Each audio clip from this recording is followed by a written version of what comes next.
That would be pretty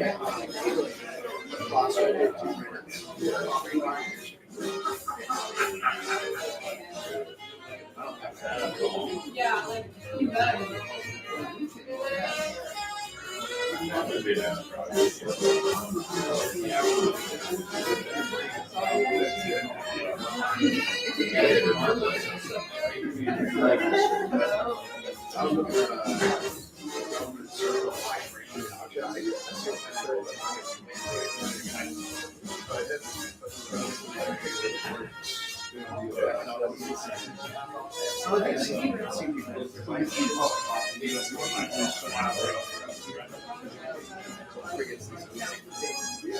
I was like that. If I know I'm doing something, if I know I'm doing something fun, if it's like, I'm just like,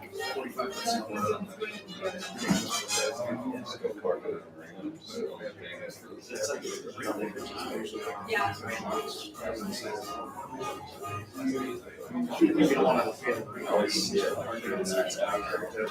I know, yeah. Mine used to like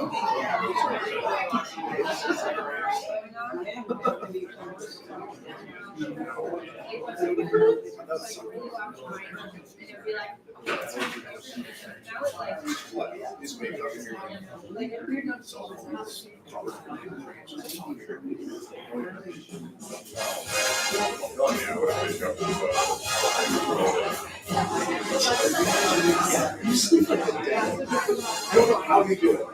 I was literally back and forth. Wake up.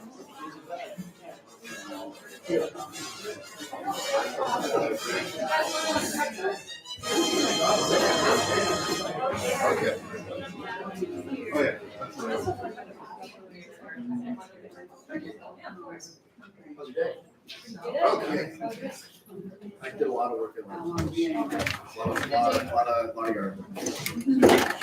Hello. My name's Tony Plocido, and I am your host tonight. Sorry for the late start, but that's just kind of how we roll around here. And also, I was waiting for a poet to come that still has not come. Sorry, I'm trying to find my bios and stuff. Anyway, before I get into that, this is Poets and Pints number 108, I believe. And so that's amazing. And we are celebrating 9.5 years pretty soon, and I can't be more excited about it. We're putting together a big show for the 10th anniversary, which won't be till in February. But we're going to do it on a Saturday night in February. instead of a Wednesday night, so we can actually party a little bit and try to take over this whole place, which will be great. So stay tuned for that. Trying to line up some big poets and stuff. Tap dancing, tap dancing, tap dancing. Okay, and what else? We're brought to you by Cracked Walnut, which is the local chapter of the League of Minnesota Poets. If you don't know what Cracked Walnut is, you can come up and ask me, and I can tell you more about it, because I seem to be the only one here to name Cracked Walnut, which is fine. Oh, sorry. And Jesse's here too. I forgot that she was part of that. I'm just kidding. So anyway, sorry, it's knocked off my game a little bit. Okay, so we're gonna roll right into our first poet, Heather Fones, right? Nice. Heather Fones currently resides in the Twin Cities metro and has lived all over the country. A love of reading and writing both prose and poetry helped her cope with a tumultuous childhood. She was first published at age 14 in a 1991 issue of the High School Writer. She describes herself as a queer, neurospicy, socially awkward night owl who is equal parts wolf, crow, and semi-feral opossum. Everybody, please put your hands together for Heather Fones.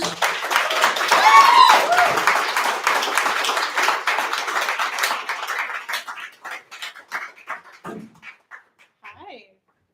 Oh, let me change the lights. Okay. I usually watch these on YouTube the day after. My schedule never really facilitates me being here, so I'm very excited to finally be here in person and also to be sharing. So, thank you. I have a couple pieces that I'm going to share tonight. They're both kind of about my very complicated relationship with my father. And if it's all right with you, I'm just going to go from one into the other because the second one is kind of longer and I don't want to take up too much time. All right. All of those things that my father was or wasn't, all of those things that I resented and detested so much as a child and even more as an adult, those are the things that I find staring back at me in the mirror on those days when self-doubt creeps in like a stealthy cat at 3 a.m. and I struggle every day to rise above my circumstances and to be better than my upbringing, but I am as much my father's child as I could ever hope to be or pray not to be. And at the end of the day, those are the chains that keep me from reaching that bar that I set so high for myself at some point, thinking I was some kind of acrobat capable of reaching those heights when in fact I have never left the ground, always looking up, searching, a stargazer, wondering what else is out there.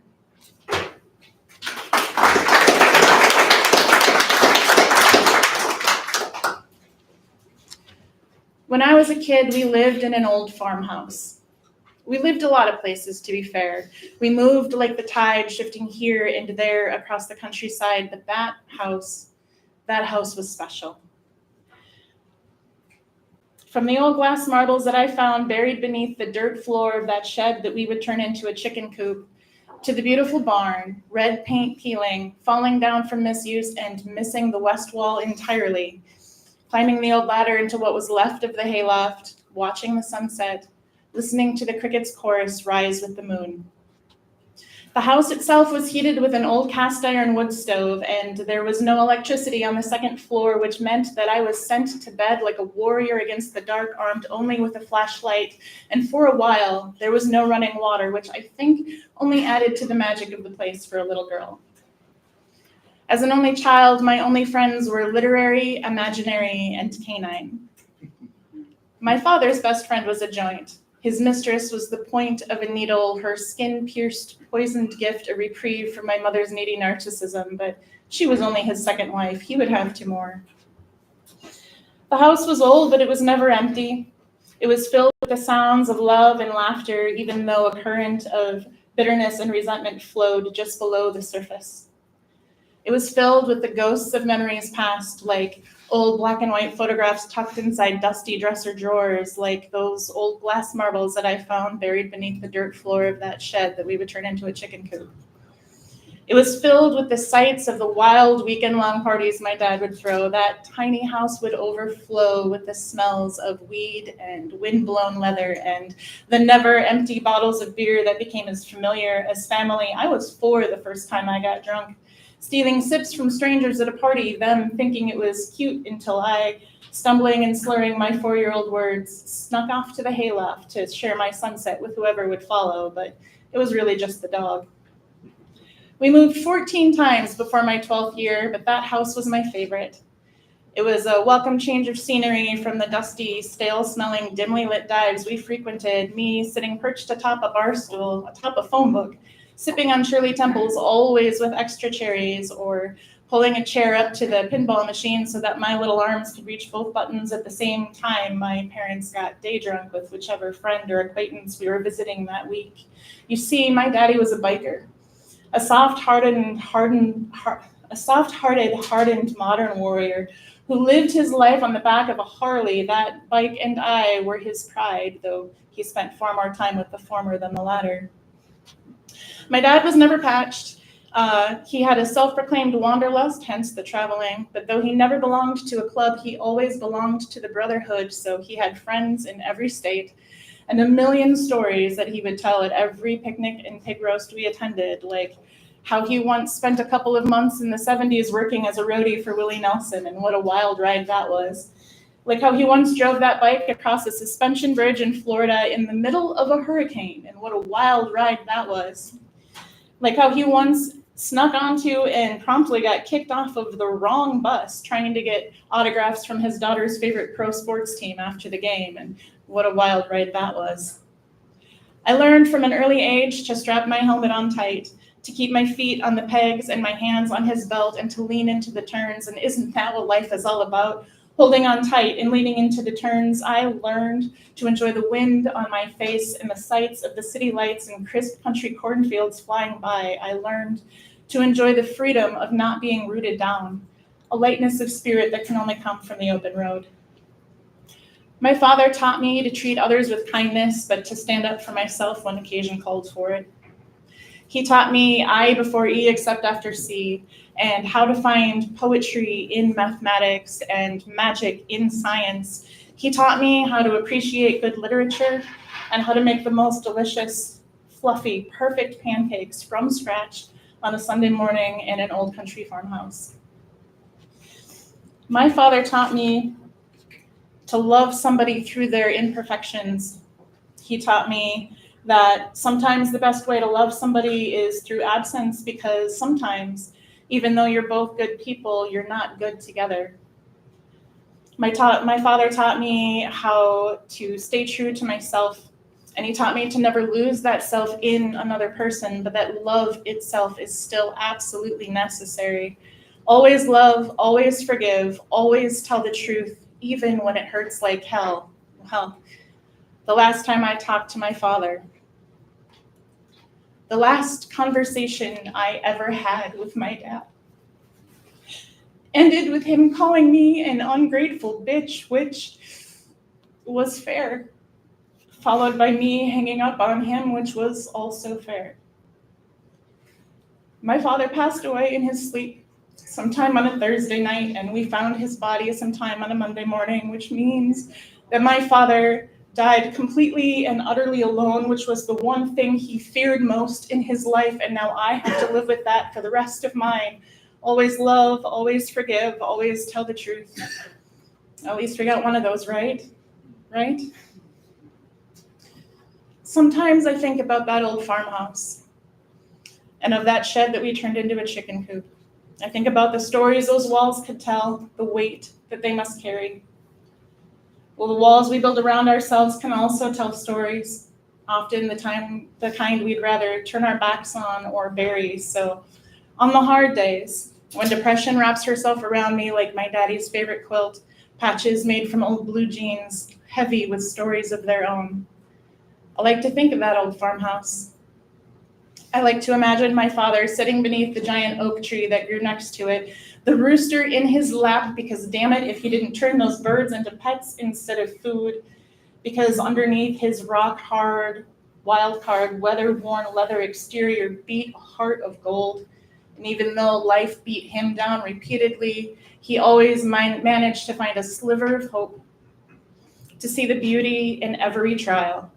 And he'd screw on his smile and he'd ride another mile and he'd carry with him the confidence that there will always be a sunrise at the end of every night. So to make him proud, I do my best to hold on tight and enjoy this wild ride we call life. And I always try to remember to lean into the turns.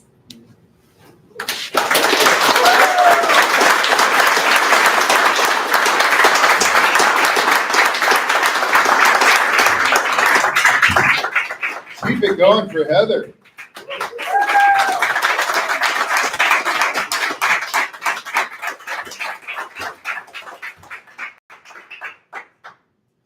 Matthew, Anthony, you're not here, are you? I didn't think so, but I thought I'd ask. Okay, so we're going to pivot a little bit, try something that's actually more reminiscent of what we used to do. And I would like to know of the people who have signed up for the open mic, who would like to come up and do one poem right now?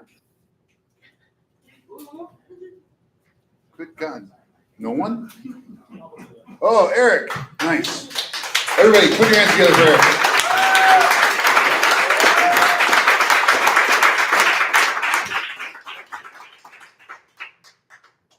All the way to the stage. All the way to the stage.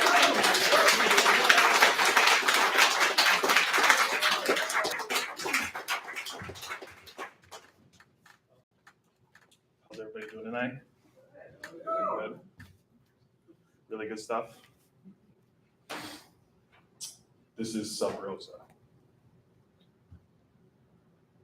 At the top of a thorny stem, red petals spin tightly, privately into the middle, so that from under them they are not exposed.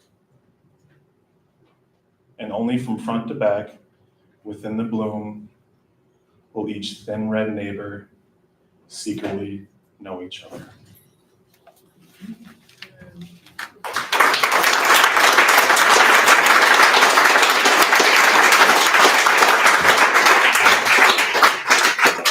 Anyone else from the open mic list want to go right now? I'll do one. All right, come on up. I forgot your name. Uncle Joe. Uncle Joe. We'll go with that. Sorry.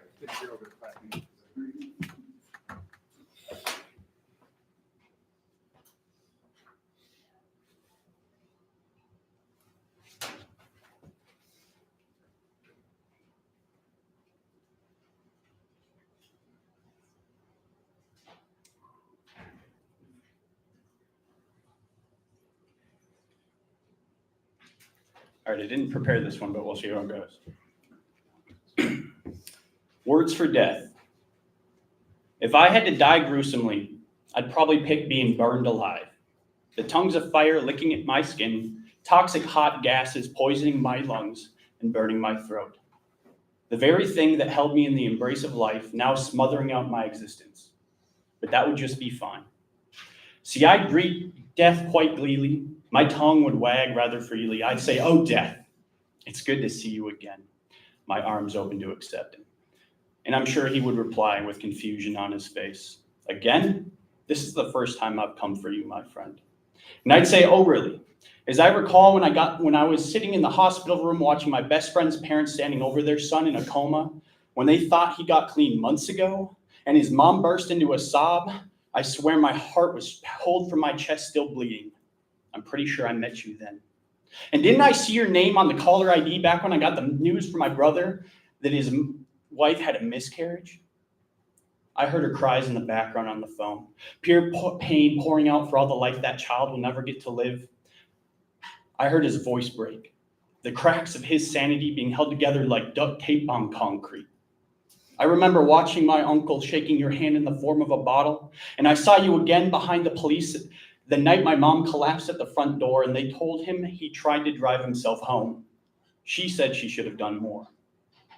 I looked you in the eyes back when I sat in a shed, shotgun in my hands, 12-gauge bird shot in the chamber.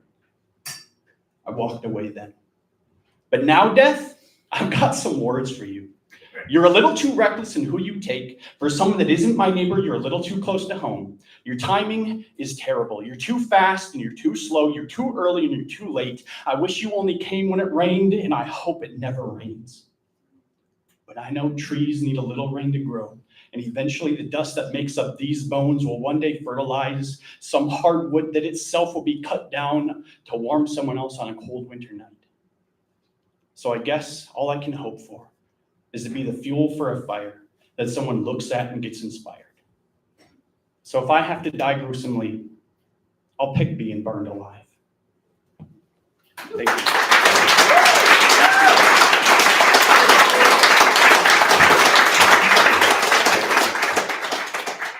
All right, let's get back to the features now. Our next feature is Trippie. Trippie is a multidisciplinary artist from the Twin Cities. In addition to her creative endeavors, Lynn is also a mystic, space holder in training, and lover. Human consciousness and connection is at the core of their work. Along with running through the themes of evolution and awareness, her pieces are enriched by psychedelia, in hopes to create a trip without the mind-altering substances. Their practice is to be as human as possible, her motto being to honor the earth and all she creates. Everybody, please put your hands together for Trippie.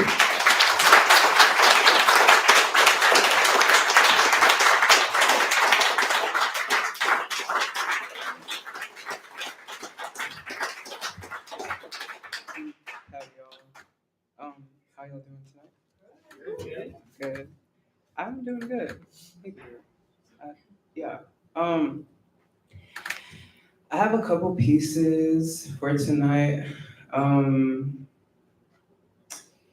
Yeah. Let's just get into it.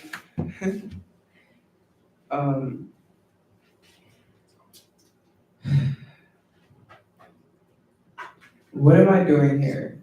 Is not a question only to be asked at 3 a.m. This is an offer of opportunity to encounter a reflection of the Big Bang. We'll always find new ways to reinvent dead matter. Now then, what if we stared into that curiosity, greeting the crown at its feet and admiring the wink of sharp teeth, using our breath to restore the second wind of life, revealing all we can see through the lens of time. If you envision it, it's not impossible. Mind is everything, our feelings forming teachers. We are all united in the middle of the crossroads. There, we experience the existence of what could be, what already is, a pure moment's bliss, truth unfiltered.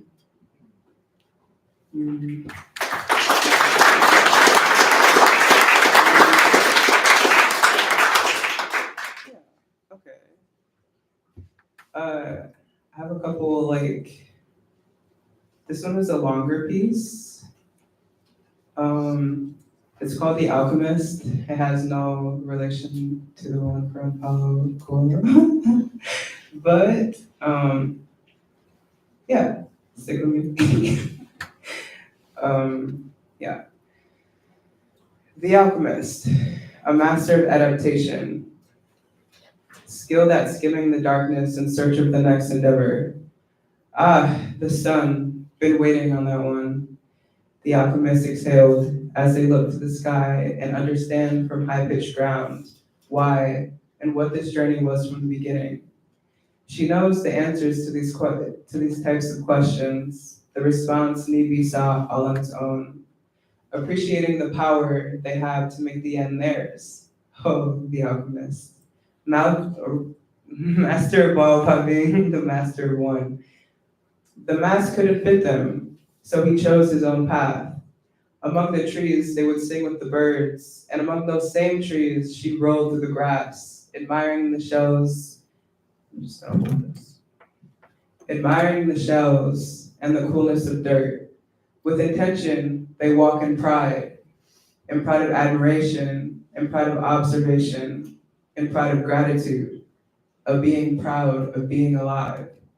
It sees the order in chaos and the brute strength in a hug. I am with you, it says to the bugs that sing from the crooks of the shade. I may not see you, but I am with you. He hums, remembering the days when they were the ones yearning to be heard, dying inside, light behind its eyes dimming to nothing, not seeming to understand or not wanting to understand. Why the chasm in its soul was so dark. There must be a change to come, she states, alone in the lakes of her psyche. A voice. It's only you and me, my friend. Is it mine? A message from within called. You and me till the end. Let's regenerate together. Shine lights on the depths within and mend all that was once left behind. Seek me with your eye, day after day, until you see past the division of this plane.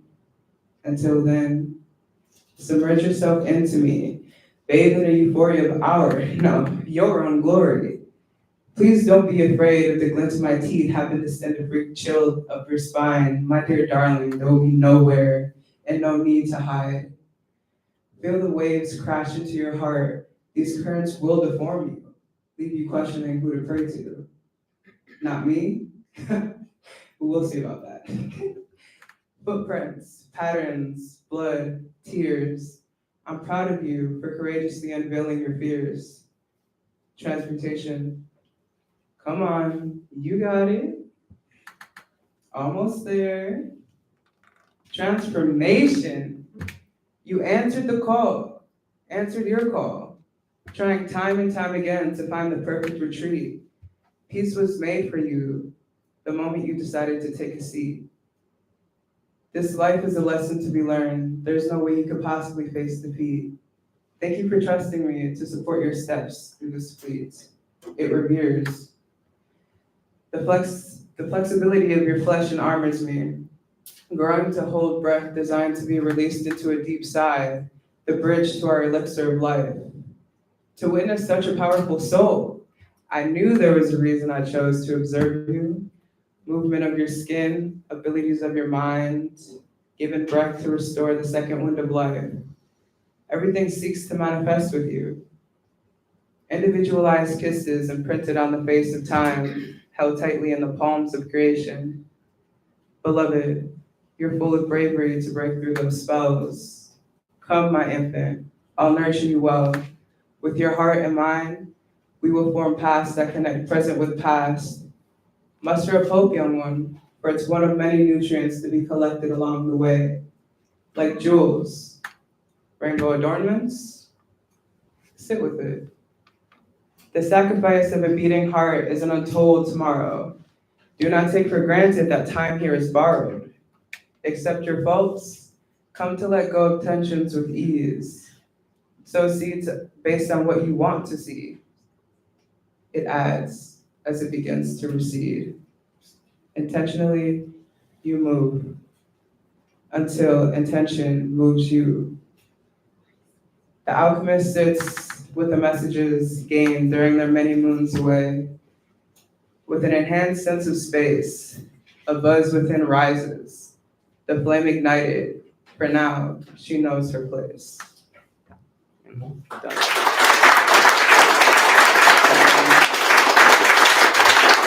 I have time for one more?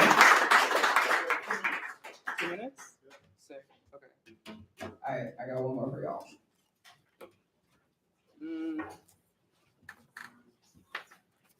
So this is just like a little preface to the poem.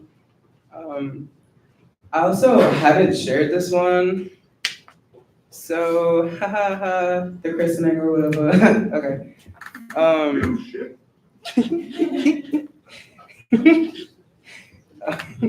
Okay.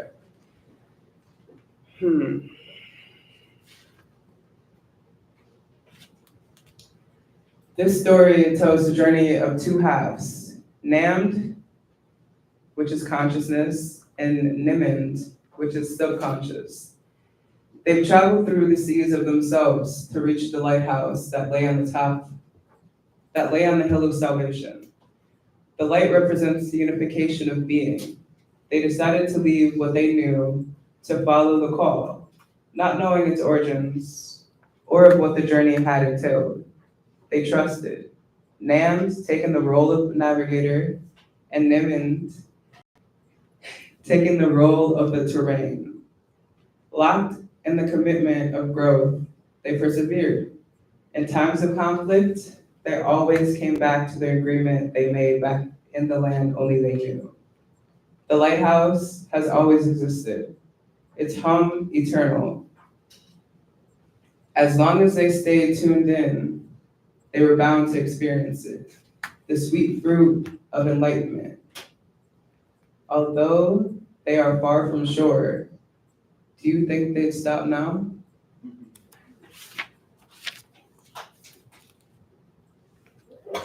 And into the poem, okay. So, a light sits on top of a hill. Release is on the horizon. High are the spirit, we're just gonna run that back, sorry. A light sits on top of a hill. Release is on the horizon. High are the spirits. I didn't think we'd make it. Through rolling seas, thick storms, whirlwind thoughts. Alas, the sign of perseverance. We made it. The inner call was no curse at all. Hymns allowing doubt to fall. Custom tailored songs. The melody of how to get here. A light so clear, even in the dark of the abyss, its warm erases any fear. Soon, within its embrace, the purpose will be clear. For the call we heard long ago from only the lands we know, far from these seas we rode, was coming from this hill. Don't you hear?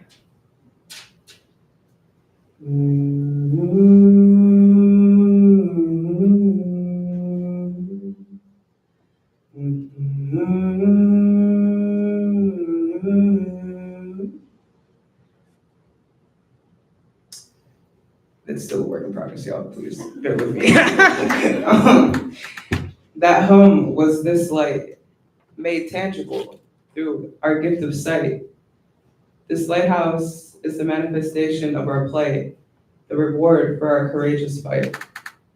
Although their journey is long and unrelenting, we can now lay to rest the horrors of the night.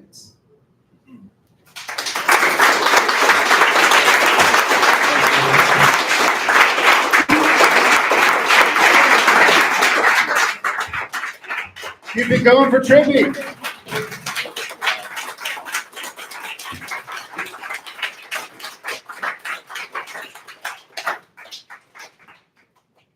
How's everybody doing? I'm doing fantastic. Thanks for asking. Everybody like my shirt?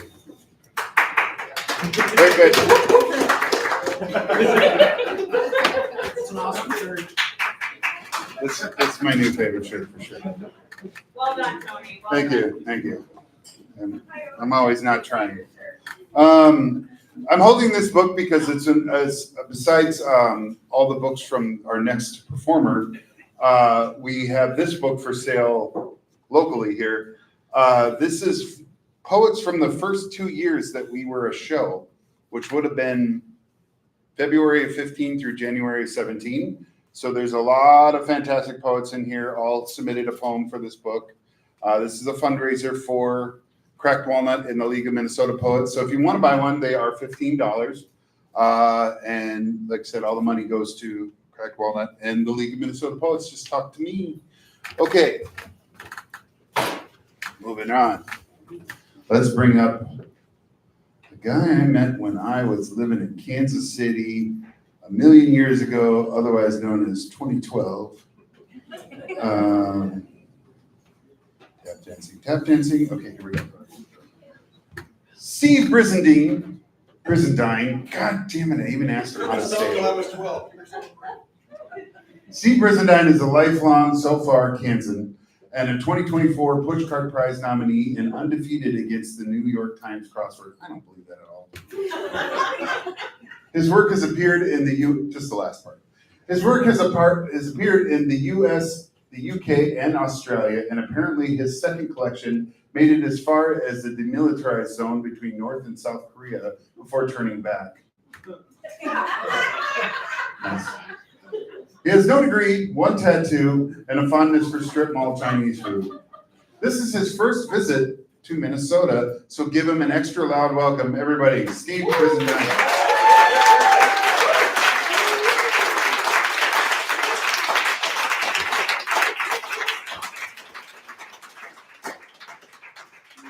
I'm not going to read off this thing because I'm old. It's just for keeping time.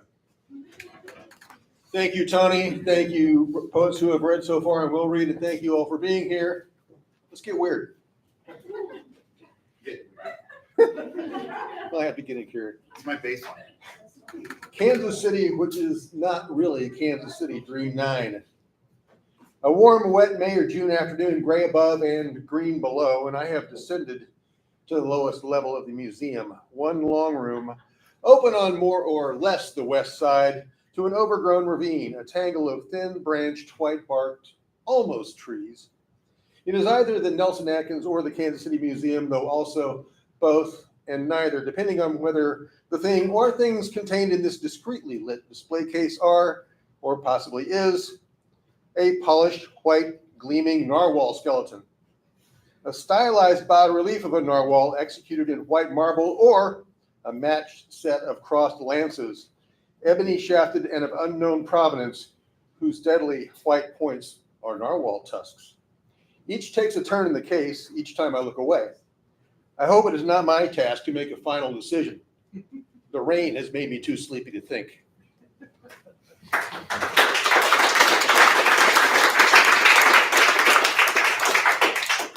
I do not normally do poem intros, but I have a dear friend that I used to work with in the newspaper in Southwest Kansas. You might remember this story, Kathy. It's called Forging the Future. I was Destiny once for a week. Well, 5 days anyway. Did I ever tell you that? See, the horoscopes didn't come from the syndicate as promised and paid for, or maybe they got lost in the shuffle of moving the newsroom and we had to do something. Heaven or the heavens forfend that the faithful should go without daily guidance, tucked neatly next to bowling league scores. Monday passed quietly enough. The stars spoke through me in twinkling generalities, advising perseverance, cautious optimism, moderation in all things. And I, king of Kismet, orderer of the 20,000 lives in the greater circulation area, grew bored and decided to stick a few baseball cards in the spokes of the great cosmic wheel. Be careful, I warned the Capricorns on Tuesday. Someone you trust is secretly plotting against you. Wednesday brought this advice to the Libras. That new relationship is all wrong for you. Best to end it now and spare yourself the pain of long parting. The stars were most clear on Thursday concerning Taurus. There's no better time to tell the boss exactly what you think and don't mince words. The next week's horoscopes arrived on Friday. Finding myself suddenly under the sign of the lame duck, I fired off one last celestial directive. Confess that shameful secret, the universe whispered in the Leo's ears. All will be forgiven. See, I tell this story now to a chorus of shocked laughter and a litany of occasionally disapproving variations on the theme of how could you? It was easy, I say. I just moved my fingers over the keyboard like this. No, they respond. How could you do that to all those poor people who trusted you? Here, I can only shrug. Someone had to take up the burden of fate. Why not me? And why not have a little fun with the job, especially at only 2 bills for every 60-hour week? This response rarely satisfies. They persist. How could you be so cruel? Cruel? Perhaps, but remember that I was Destiny, an ambassador from the astral realm with full diplomatic immunity. Don't ask me how it all turned out. I have neither humorous anecdotes nor horror stories to share about anyone who took my advice. God might be omniscient. I would have had to ask around, but I never bothered. He might care for those who follow his words, but he had nothing to do with mine. Besides, if the sheep would choose a ram or a fish or a scorpion for their shepherd, then let the flock be bled and shorn and served up with mint jelly for all I care. Me? I just work for the newspaper.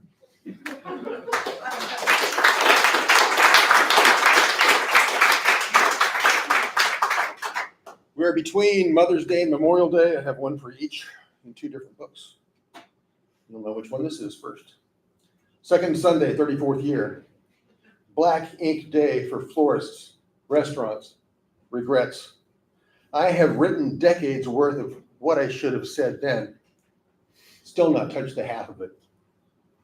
If I crumple and put fire to each page, so ash just west of your headstone, will words creep down roots of grass, find their way into your dreams of the new earth, of roses rising through cracks in the bones of roads?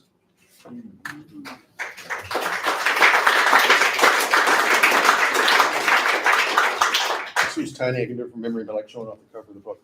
It's called The Tuesday After. I have folded your memory like a flag and put it in the drawer. See you next year. Now I'm going to attempt the trick of reading 10 poems inside of a minute because they're all 3 to 6 lines. I'm just going to start at random. This is my latest book. This came out. Haiku and other tiny poems. Blotched traffic. For once, I get to honk at geese. Sandburrs, the church garden wears a crown of thorns. War haiku, written from recliners, America. Widower's house, full of old books and silence. This is one actually has a title, Without With Ends, for my sister.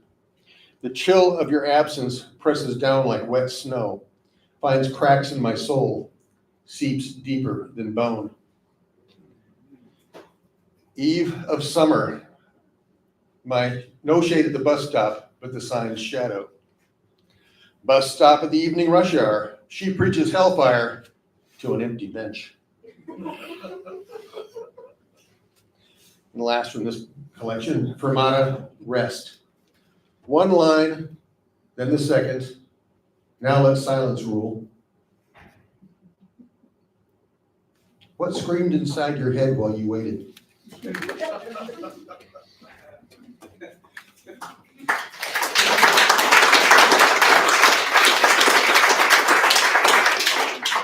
This, so I find the bloody thing. It's the first time I have read this poem. I know, Tony, you have a response for that, right? New shit. Yeah, exactly. It's called Rue des Rêves, which is French for Street of Dreams, because I took the epigram from the Rainbow Song. Epigram is by Jolyn Turner, running through my memory on the Street of Dreams. The path of love is a Mobius strip. It runs ever ahead, behind, between. All steps are steps forward. All footfalls vibrate along immeasurable length. Where it passes over water, it gleams mirror bright. Stars come down to see their true selves, tiny ideas of angels by whose light we read and dance. Where it leads through trees, they do not crowd. There it is paved with red bricks from old schools. All leaves which fall to it become singing birds. Where it becomes a city street, it is lined on both sides, two being one, with museums, with noodle shops, with shaded places for quiet and chocolate. Where it soars above ragged gorges, we who love meet and are not afraid. Arms linked in hopeful conspiracy, we look over the edge, see ourselves waving back.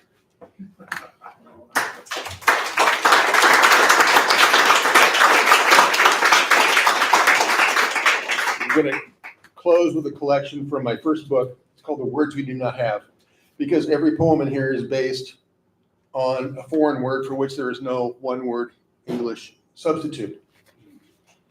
So we begin with uitwaaien, which is Dutch, to walk in the wind for enjoyment or to clear one's head from the pressures of life. The epigram is, don't hang on, nothing lasts forever but the earth and sky. Carrie Livgren from Kansas. Do we have wind enough in Kansas? This is not the issue. But time alone, idle time, time and times on the far side of again. How far do you have to walk to wear out ghosts of starved nights and smothered declarations?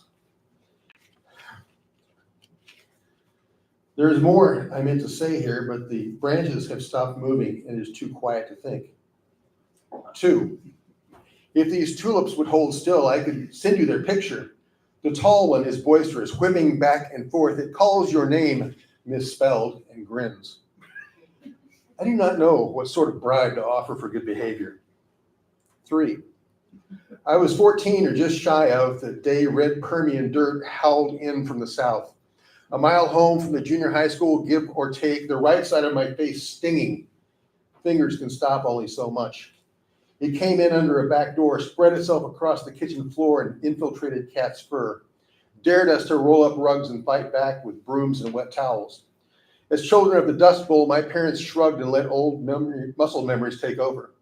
I'd come in so coated, my father said, that you couldn't tell if I was black or white. Wind knows all our exhaled stories and how they end. Earth, the Lord God called the man Adam, which means red dirt, is our shared epilogue, the blanket of sleepers waiting for the last morning of the world. I coated the feet of things that died so dinosaurs could move in. Driven dust hissed through the big elm in our backyard. I can wait. 4, the darkness that waits between streetlights has always been there. It remembers long grass. It strains against lows that push it back. When you walk into it, it pulls. When you walk out of it, it pulls. It wants stars back, silences of nights with no wind. Patience, I say, and step into another pool of light. Patience. We will not always be here.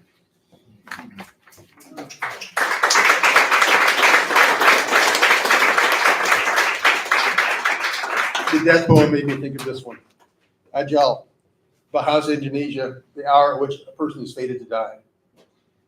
In which we find Thanatos, god of death, on 39th Street in Kansas City, Missouri. My death, by which I mean the particular death who carries my name in his appointment book, finds himself at loose ends, having within the last hour dispatched 1 gut-shot burglar, 2 octogenarians, and an entire carload of illegal immigrants. His calendar is free until 3:27 tomorrow afternoon, when he will oversee the mauling of a CPA by 2 Akitas. He wanders into Prospero's books, inquiring politely after a copy of Gore's The Unstrung Harp, settles instead for Thurber, and nods politely on his way out to a woman he will kill with a 2002 Lincoln Town Car in a clearly marked crosswalk. My death is unfailingly civil, even when wielding tornadoes, saltwater crocodiles, and pyroclastic clouds. My death turns up the collar on his black denim jacket. He crosses the street to Blue Koi to pick up an order of ginger basil chicken. He does not take off his sunglasses because my death is cool. In the evening, he will read this poem while he listens to Ring of Fire, and he will wish once more that he could have traded me for Johnny Cash. And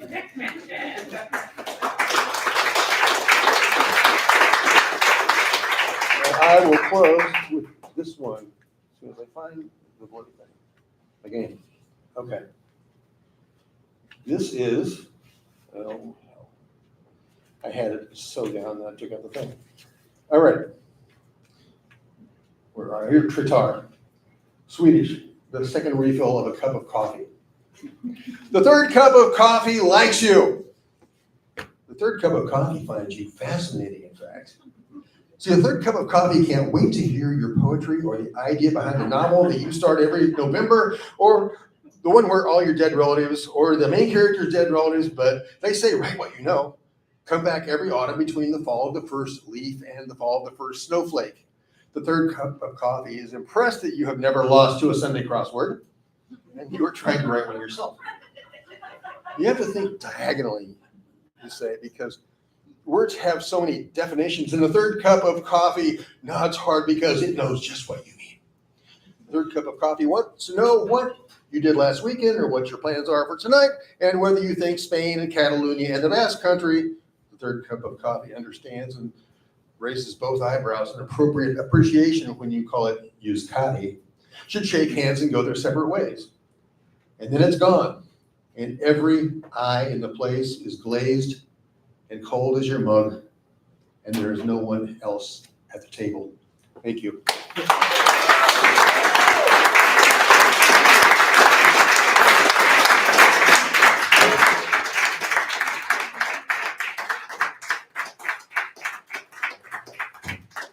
going for Steve.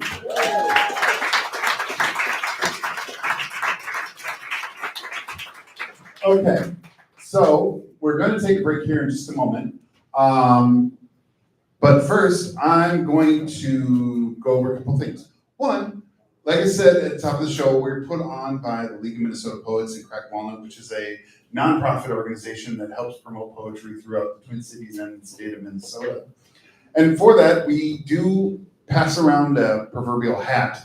You are not required to put anything in it, but if you have $1 or something and you want to put it in, it is very helpful. It helps us keep this program going and other programs around town and around the state. So when the plastic thing's coming through, that'd be great if you stick something in it. If you don't carry cash, because it is 2024, there's tents on the table that have a PayPal QR code. You can scan that as well and make a donation that way if you'd like. And it is a tax-deductible donation. We are a 501c3. Okay, so we're going to take a break, like I said. While we're taking a break, Steve, how much are your books? The first two are 13 each, the ones with the smaller books, and the bigger, the short phone are $10 each. So $10 to $13, just like you had 10 to 13 minutes. That's pretty cool. They traveled up here from Kansas City, and so if you could buy a book, that would be very cool to help support the artist who drove all the way up here to give you some of his poetry. All right, so we'll come back in about 10 or 15 minutes, talk amongst yourselves, buy some books, and we'll see you in a bit. To do some open mic, please don't leave.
Hello, everybody.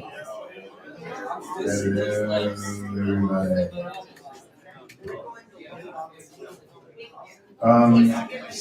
This side of the room, like, disappeared. Feels unbalanced. Okay, so now we're going into a lot of people's favorite part of the night, the open mic. So, a couple of rules to keep in mind for open mic. Just two basic ones, really. Try to keep it 2 minutes or less, please, so that, because we have look at this, a full list of people, so we want to try to get to everyone. So 2 minutes or less and just one poem. So if you happen to pick a 30-second poem, that's on you. So don't do that either. Okay, so we're gonna roll. The order is either random or whatever I want. So just know that. Sometimes it's random, sometimes I'm just like, I want this person to go next. Because I'm in charge. It's awesome. You should get a show, it's great.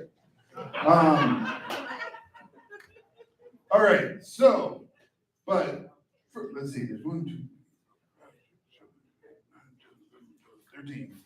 We already had 2 go, there's still 13 more to go. I know. Okay, so let's do this. Steve, give me a number 1 through 13. 11. That is Charlie Curry. There's 2 Charlies tonight, so I had to say Charlie Curry.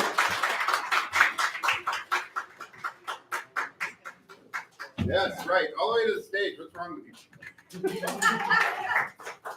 All right. Yeah, this is good evening as it is always. I want to read something a friend of mine posted on Facebook. I sent him my book and he right away read it and then posted one on Facebook. He was, as a kid, he was sort of fatherless. So this one resonated with him for some reason. It's called Repose. When frost first stopped by snowy woods, surely it was after the middle of October, just past the last tomatoes, parsnips covered for spring. Today, such preparations are impossible. The green and brown and red and yellow bare clumps of white demand a pause. Snow floats to tree or ground. The pond's opaque surface transforms to glass. Sunken round branches appear below newly coated elms and oaks reflect above. Fall's emerging color rendered monochrome, light as muted as the sound. And a small boy, almost 2, reaches up to grip his father's forefinger, stretched down as far as it will go. Father marching in pace with son. They walk in silence. The snow sifts across their backs when a bowed tree shakes free, stands straight. They acknowledge with a glance at each other. I see them again, sitting near the aquarium watching fish swim. The boy sways his feet back and forth. His body drifts toward his straight-backed father, whose arm gathers small, leaning shoulders.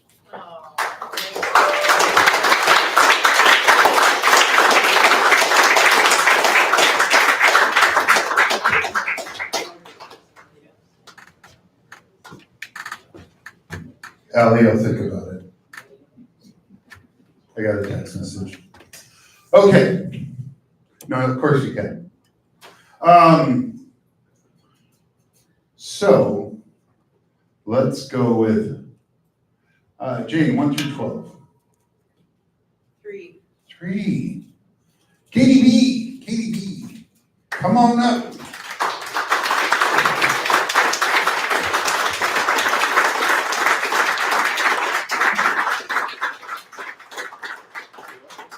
Oh yeah, do whatever the hell you want.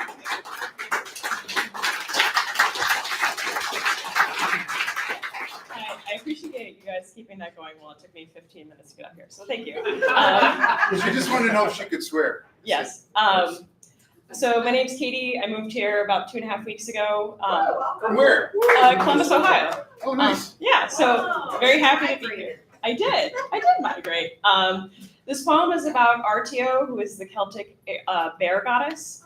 It is called Woman Mouth, Bare Teeth, and the alternate title is When the Winters Keep Getting Shorter. I am pacing the cliff's edge, leaving thick footprints and broken branches. I watch the river run beside me, see it stumble, then glide over the edge into an outpouring into the river below. The salmon are flying over the precipice, leaping like children over stone parking lot meridians, like rabbits, like stomachs, like flames and men in video games smashing buttons and leaping from stone to roof to windowsill, leaping like women from child to virgin to slut to mother, like fathers from the child and the mother, like grasshoppers, like rabbits, leaping like stomachs, like years. The years go by like minutes, winter melting into spring, fading into summer, and tripping into autumn like an accident, but I do not make mistakes. Your world is carefully orchestrated, like a symphony, like a crime, and I am the conductor, spinning seasons from salmon bones, setting the stars into place, and coaxing flowers and trees and children from seeds, and yet when they say my name, they call me mother, call me matron, make me into a woman that they can understand, get on their knees and beg for mercy, for good crops and easy soil, for the beautiful softness of an undergrown winter, but what they do not know is that I am all claws and motherfucking teeth. I bite and I eat and I kill, and winter follows autumn because sometimes the dying is good for you. What they do not know is that I am the God that they left behind. And now I am the God that will beget their destruction. I will unfurl winter into a warm weakness, let the ritual dying fade until they beg for it, until they see that it was the cold that made the crops go, made their summers mild, gave their children food. I am the bear goddess, and I will not let them live until they remember that my name isn't Mother. Thank you.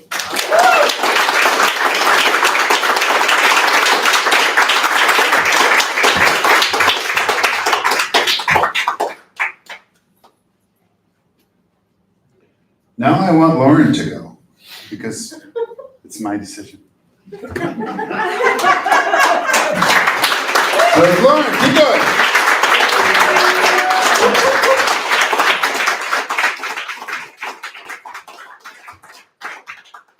So before I start, if you like open mics, the American School of Storytelling, which I am the founder of, has an open mic the last Monday of the month, or the fourth Monday of the month, the 27th this month.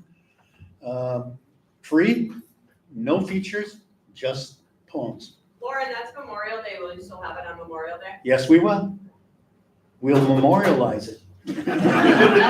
Where is the American School? The American School of Storytelling is just a few blocks from here at 1762 Hennepin Avenue. So, all right, here we go. Driving at night in the Oldsmobile, burning oil like a well-hid fire. It is there in the distance. It is our salvation. I think if we can only get there, to Reno, to Reno, to Reno. And then she said, have you ever noticed this casino? At 2 a.m, it's really quiet. I mean, even the serious card players, the crap shooters, they have a kind of a reverence. What can that possibly mean? I didn't know. What I knew was this, that the woman I had come to woo already had a boyfriend and wasn't interested. What I knew was that she took me through the casino that she worked for and all the other casinos in Reno, showing me this and that and telling me, if you play a slot machine, only play it once. because every slot machine is set to pay out its jackpot in a 6-month interval. And unless you're gonna set 6 months with one machine, you stand a better chance with many. I walked into a bar and there were 5 slot machines. I put money in each. This is the old days. I put money in each of them, pulled the handles, each of them paid off so many coins, so many quarters. I didn't know what to do with them. I was putting them in my pockets. I was taking them to the bar. The bartender said, "Oh man, we don't do that. Take them to a casino." And as I went outside with my pants sagging down from the weight of those coins, my jacket about to burst, there were 2 Elvi slugging it out.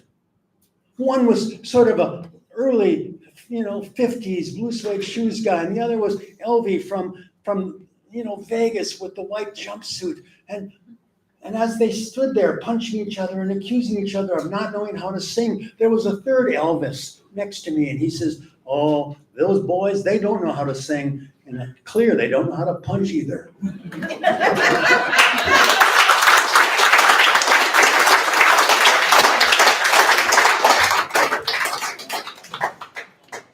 All right, come to the stage next is Alley Cat.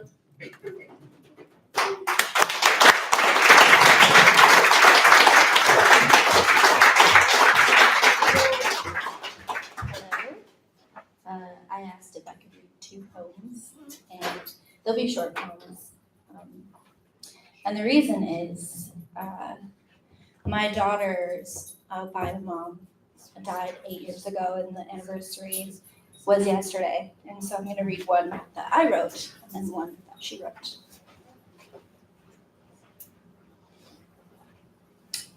How might I talk of you in the past tense? Shoulders, neck, arms that hold. The truth is, if I could bring you back, turning to go, if I could bring you backtracking, retracing my steps, tracing the railing down the stairs, falling on the stoop, if I could bring you back home, my baby slept. Sound of sirens roaring while you slept, while your baby slept eternally in your arms, holding the world. The truth is, I bring you back every day. You are everywhere and in everything. The next poem. To Mama, from Vivian. I'll be waiting. I'll be coming to see you one day in heaven. We'll smile in heaven. We'll stay. I'll think of you each and every day. This life you gave me. You're with me day after day. I wish we could have made memories of peaceful times, but I'll be waiting to see you one day in heaven. We'll smile in heaven. We'll stay. I'll be waiting as I float up to heaven one day. Thank you.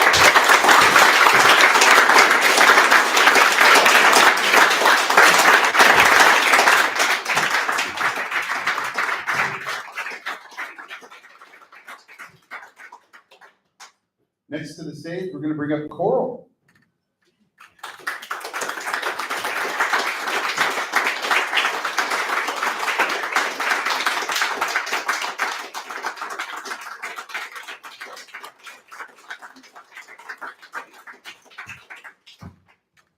Hi, everybody. So this is my year of exploration, experimentation. I got healthier, so I'm seeing more things in the Twin Cities and becoming I'm performing again. And so I'm gonna do something very different and experiment. I wanna talk about poets. Poets throughout the centuries have played unique roles in guiding society. Today we see people searching for hope, people finding humor in society or in the world around them. So instead of a poem tonight, I want to share with you poets, the words of a holy man named the Bab, meaning gate in Arabic, who believed the higher power, all-encompassing higher power, had given unique roles to poets. My father, a traveling poet who can no longer is losing the ability to read, shared this quote with me, and I found it again. This is attributed to, not my father, the Bab. Treasures lie hidden beneath the throne of God. The key to those treasures is the tongue of poets, the Bob, the Donbreakers.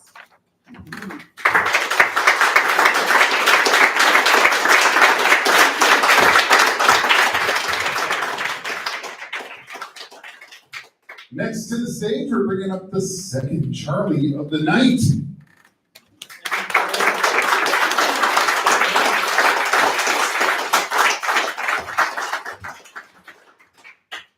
Thanks for this opportunity. I always wanted to do this. Haven't done it before. So. A little bit louder. Okay. Closer to the mic, yeah. Okay. I thought it was gonna be too loud. Nope. Okay.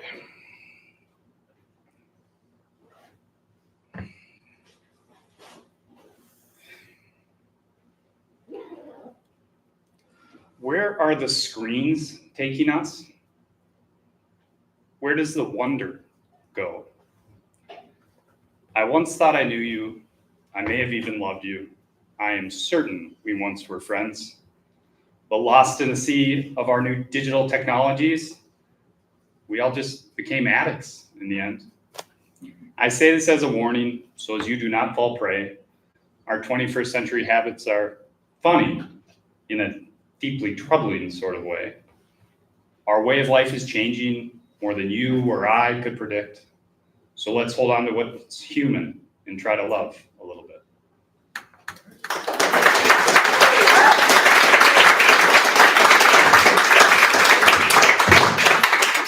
Next to the mic, we have Rick.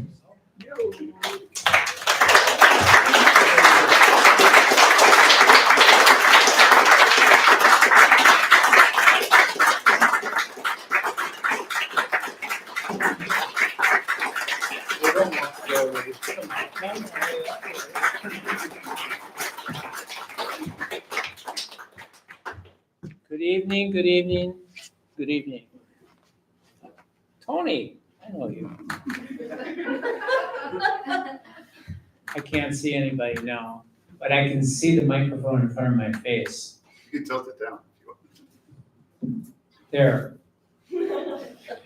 So this poem is in its 20th year, and I lost a dear friend over the Iraq War. Basically, I spent a lot of time writing some poetry there after experiencing a loss of a friend. The poem is called Reflections of a Sunday Morning. The year is 2005. It's 2 years after the start of the Iraq War. In the empire which occupies the high ground, every view is down. Every vista is less than the glory of the crown. Only in the removal from the crest, having occupied the center of it all, is ruler ever capable of understanding the ants of his royal mound. In the fallen empire builder there is the sense of the great undertakings supported by acts of will and daring, of risks taken, risking all. An empire's measure is not in its underlings, but in contrast with other empires which, fraught with purpose, bore simple advance. For example, mercy and justice, which ennobled the conqueror, who codified the law for all, and required self-rule of each person. If the purpose in conquest was low, no emperor could expect an outcome which would add luster to his name. A high stature in time to survive a statute. No high-sounding phrases or good intentions, though, can mask the acts of perpetration to prolong the occupation of the center, unless by noble deeds, righteous acts. Dead and in his tomb, a king of kings knows a greater triumph than a tyrant who, hanging on to the scepter, lacked any nobility of purpose or conduct.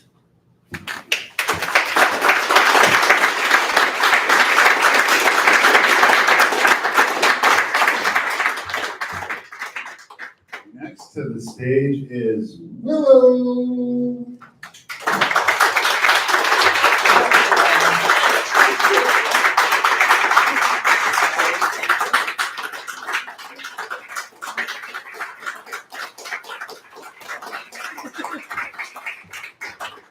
Thank you. Man, I'm good at guessing heights. Right, That is right where it should be. Okay. I was struggling between a couple of them, so let's go with the first one. How to hold grief. Hold ghost finger to your dead skin lips and hush yourself into speaking. Out of turn, out of touch, out of despair. Despair drips from dried eyes, and dry drowning becomes more than a twist and a thriller. Hold out your ghost hand and offer a prayer. No sin, no pleasure. Pleasing oneself by pleasing another fills empty with empty, and empty becomes oneself. Hold out your grief like an offering and turn inward when turned away.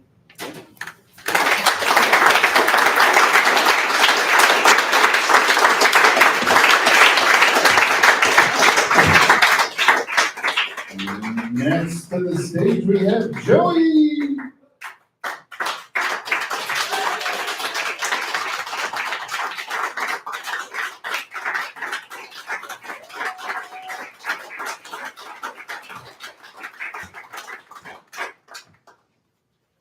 What the fuck is up? All kinds of shit. How y'all feel? Good. So, I've been thinking about breaking my phone and climbing a mountain. I say this all the time, and people always seem astounded.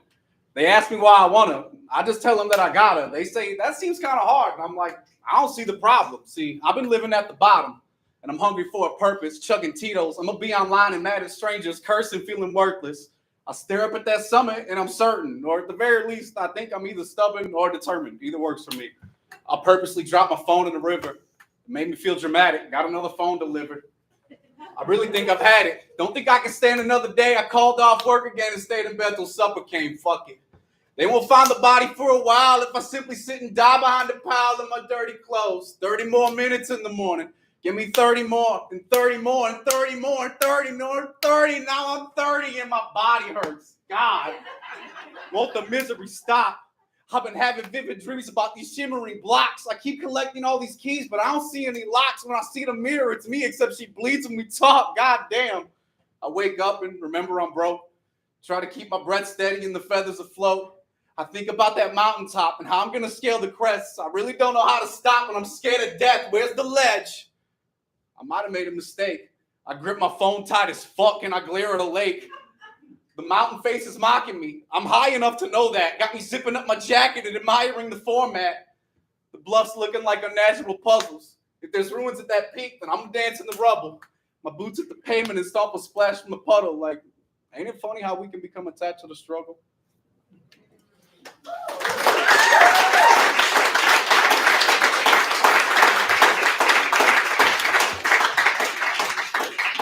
Next on the mic, we have Christy.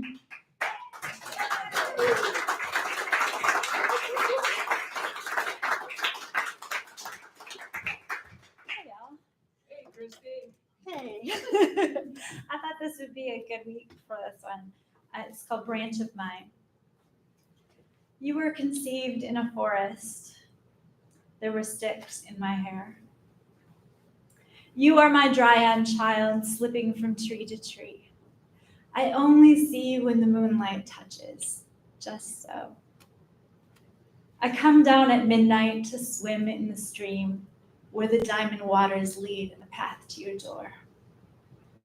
I never knock, we can never meet. You, made from me, were not made for my world. I'll not pull you back by any conjuring.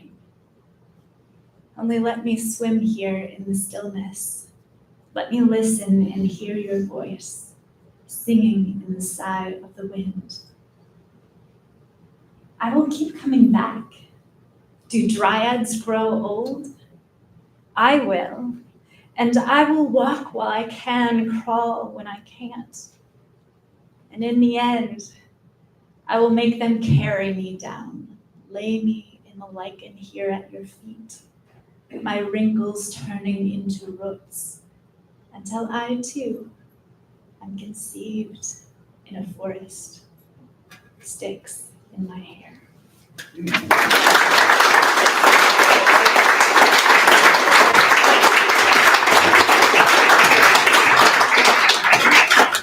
Next to the mic, we have Anna.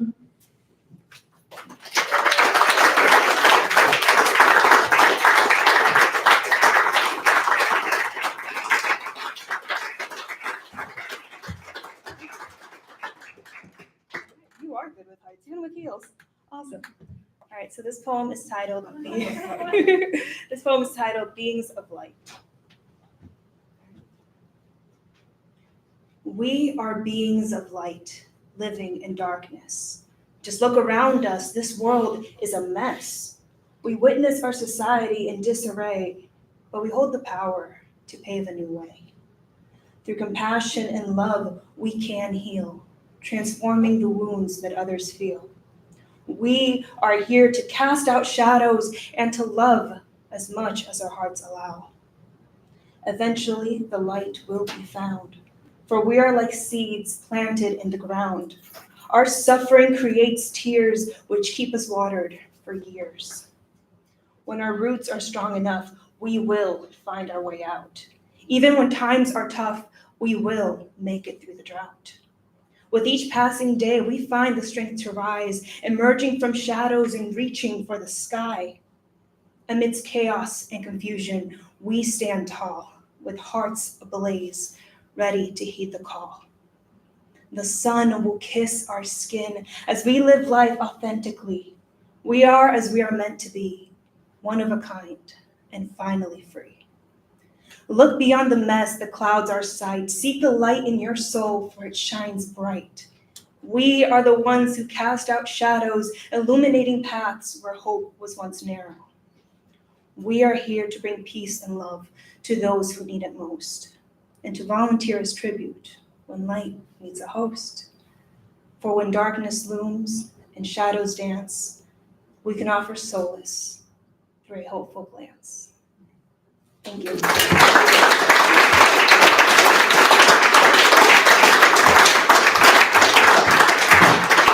Next to the mic, we have Bethany May.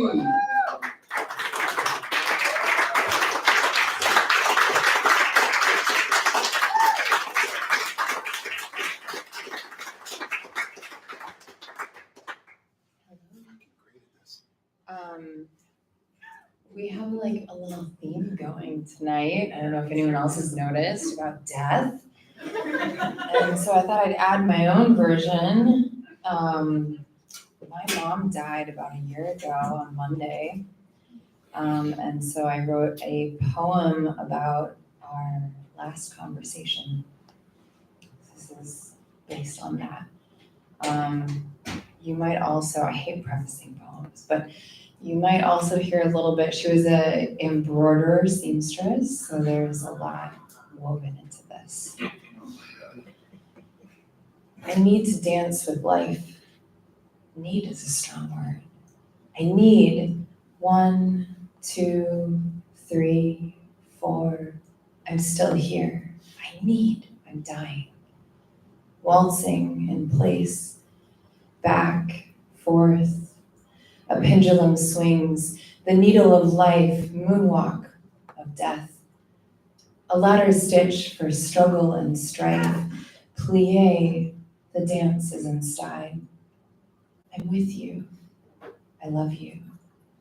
Dovetail, crossover, alive, curious, the next hill to climb, reaching till I die, clearly seeing from the other side, dim. A mirror I held up. Grapevine, the time is ripe. The sea, shining, sparkling, vast. Rest. Too thin for words. Pivot, turn, and I'm back. Life.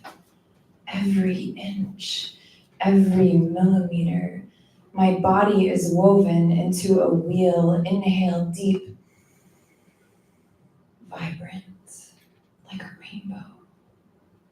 White breath, enter me now, as death welcomes me inside. One breath. Open my eyes as I step one last time. Sensing sweetness, give me a hug and I'll abide. Playing waves in my mind, pull the thread, fishbone and bear. The day ends just as it started. One breath and love. Love.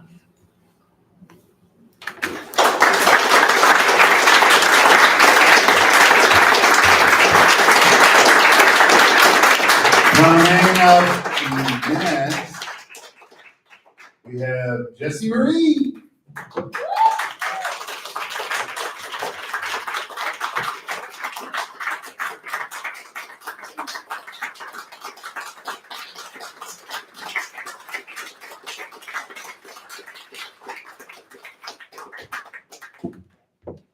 Shave the clap when you're on the other side of the room. It's a long walk.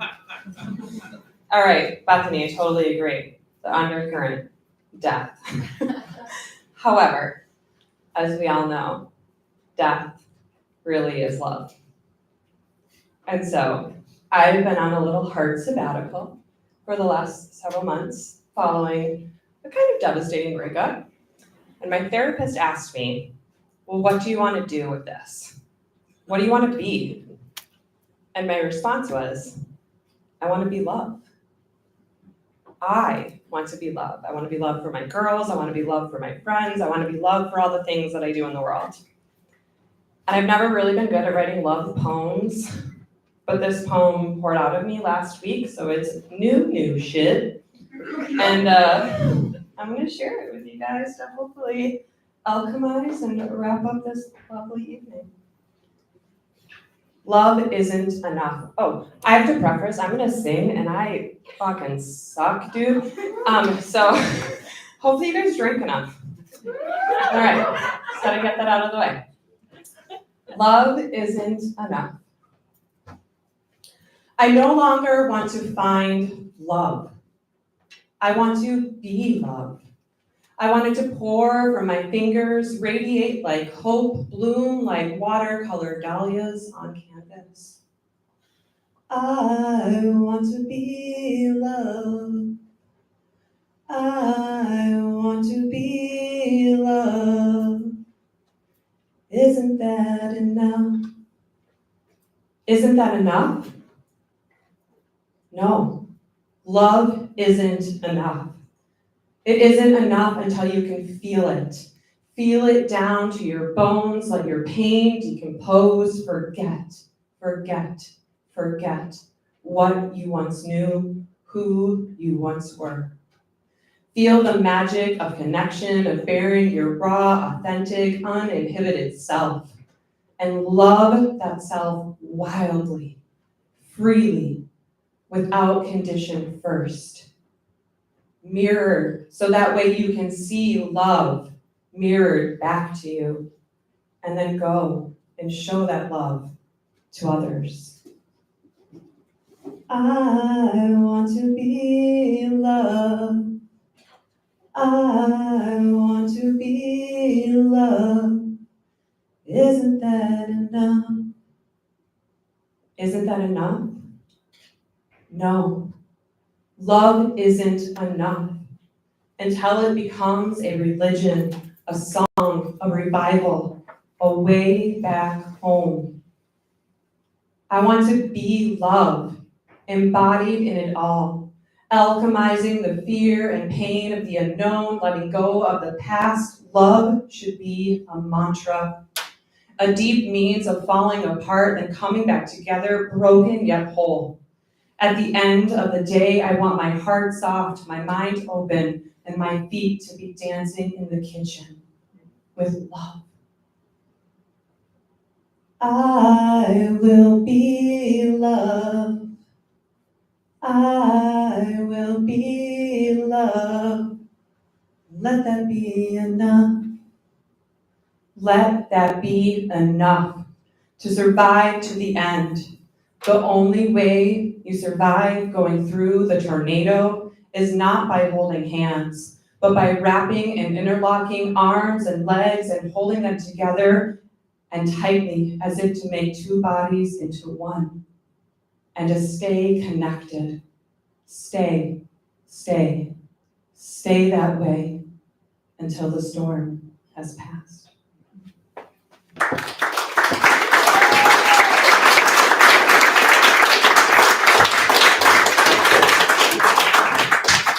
Okay, couple things. I say that a lot. You might see these cards on your table. If you know anybody who's a poet, wants to be one of the featured poets like we had tonight, there's a survey on the back. All you have to do is fill it out. There's no rehearsal process or auditions or anything like that. I just put you in a queue and eventually we get you up on stage as a featured artist. So, I will close the night out here with a quick one, and then we're going to be all done. When I am done, if before you go, two things. If you could put all your glasses in the two bus tubs that are on the bar, that would be super. Also, if you could just carry the candles, not the candle holders, to the bar. Okay. That's it. Okay, here we go. This is an older poem. It's called Numb. So I guess a lot of people are talking about death tonight. This is kind of for the living afterwards. And it's called Numb. I shouldn't have made a joke because it's not funny. I'll let it simmer for a second. Okay. Then you broke. You were told so many times that your eyes got black from crying, not from pain, which is worse than the punches.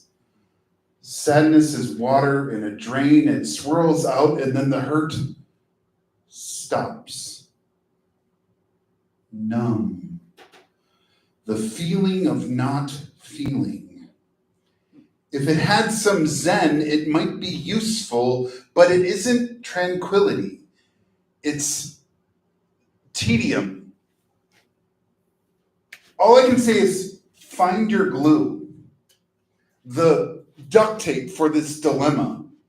Because sticks and stones may break your bones, but that only matters if you can feel them.